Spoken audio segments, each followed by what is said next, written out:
we're going to do a quick tutorial on a review of modeling. This should be a real quick one for you. We're going to model the material blank. So let's open our data panel. Make sure you're saving this in a place that you will find it.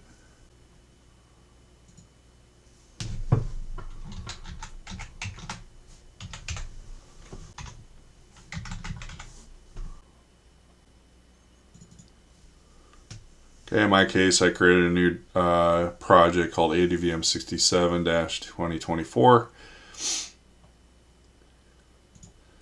Okay, and we're going to save this file. We're going to be modeling the part number 12345 103 rev A, and then you're going to put your initials next. Okay, so it'd be, in my case, it'd be T for Z. Okay. Alright, so what we're modeling is basically this block, material block. It's the just a real simple part. It's 1 inch 900 thousandths by 4 inches by 75, but we're going to build on this for a more complex part.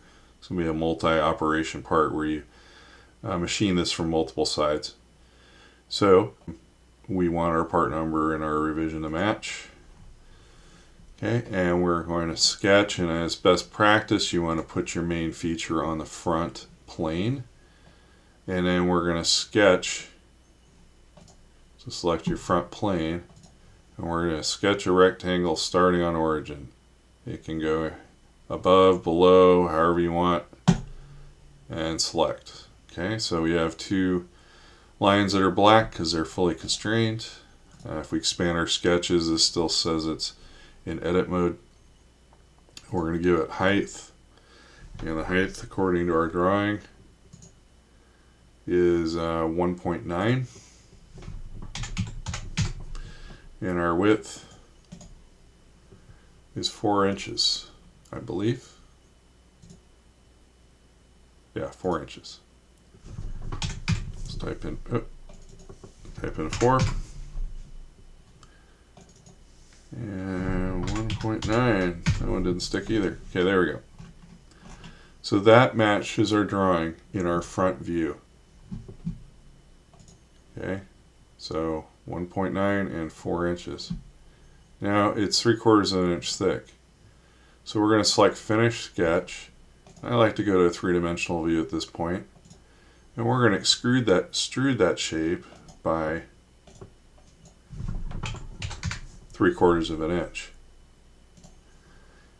There we go. We finished the model for this particular assignment. Pretty simple. I do want you to start off with a simple machining project. If you've been away from the machines for a while, this will show that you can set this up with probing pretty quick. Okay. All right. That is it for this tutorial.